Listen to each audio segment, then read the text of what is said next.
and welcome back to Newfoundland and Labrador Studies 2205. This is Unit 3, The Country Grows, Section 5, Lesson 1, Video 2, on the second half of the 20th century and beyond. Firstly, let's talk about the Mummers Troupe. The theatrical landscape continued to evolve as local artists returned to the province in the 1970s from theatre schools and professional theatre jobs in other parts of North America. Based on their experiences away, these artists wanted to collectively write plays based on oral histories and research from outport communities. Chris Brooks and Lynn Lund formed the Mummers Troupe, with the mandate to collect material from outport communities and write plays that dealt with local controversies. And before each play was written, they visited people and recorded their stories so that the end product would incorporate Newfoundlanders and Labradorians' stories in their own words. Let's talk about what's called the PTAF and the LCAF. In 1975, the Department of Education held the first Provincial High School Theatre Arts Festival, or PTAF. It's showcasing winning plays from regional student drama festivals all over the province. This festival still continues today, celebrating the work of our province's young artists, education through workshops with industry professionals, and is a stepping stone for future professional artists. The Provincial High School Theatre Arts Festival is something that is near and dear to my heart. I've been on the planning committee for a while, and I am actually depicted in the picture below with some students a few years back. In 1976, the Labrador Creative Arts Festival was established, where young performers could showcase their dramatic art, visual art, dance, and music. Through workshops and sharing their culture, this festival has endured to today as well. A large part of the festival is collaborative playwriting, and several original scripts from the festival continue to be performed.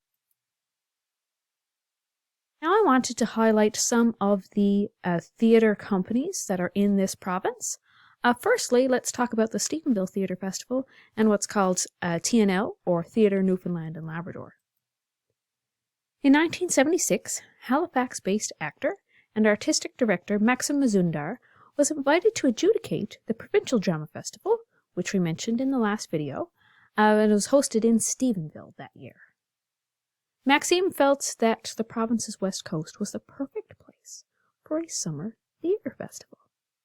And in 1979, he returned to found the Provincial Drama Academy and the Stephenville Theatre Festival. While the Stephenville Theatre Festival base is Broadway-style musical theatre, many productions are also Newfoundland and Labrador or Canadian-based theatre. So, for example, the year that I worked with them, we did Grease, which of course is from Broadway, but also productions on CanCon Country, which was Canadian country artists. There was a wonderful Newfoundland music show as well. Maxim's protege, Jeff Pitcher, went on to found Theatre Newfoundland and Labrador, or TNL, which produces the Grossmorn Theatre Festival in Cowhead every summer at the Nurse Myra Bennett Centre for the Performing Arts. Let's talk about the continued legacy of the Mummers Troupe. Many of the Mummers Troupe alumni went on to perform the Codco Theatre Company.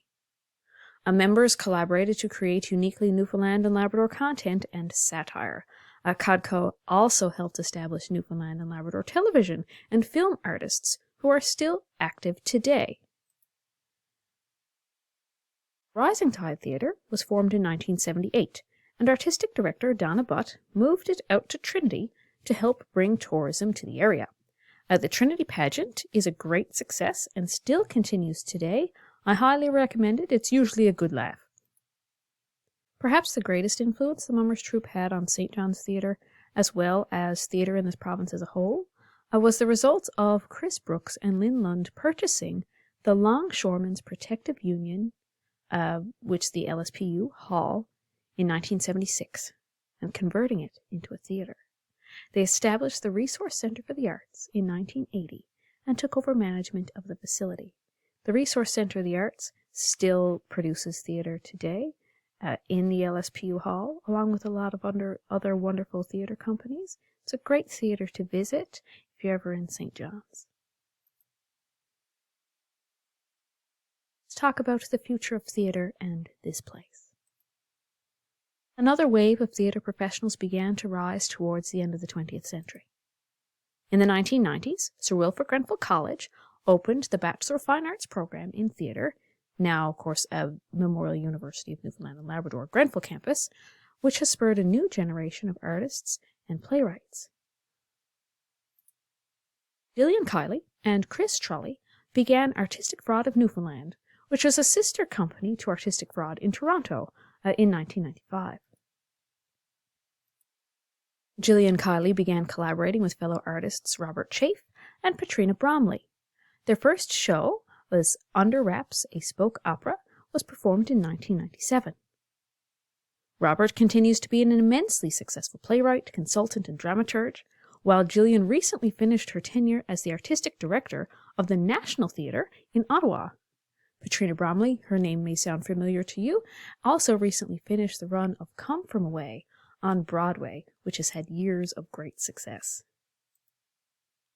Theatre companies and festivals are active all over this province and continue to enrich our lives in many ways.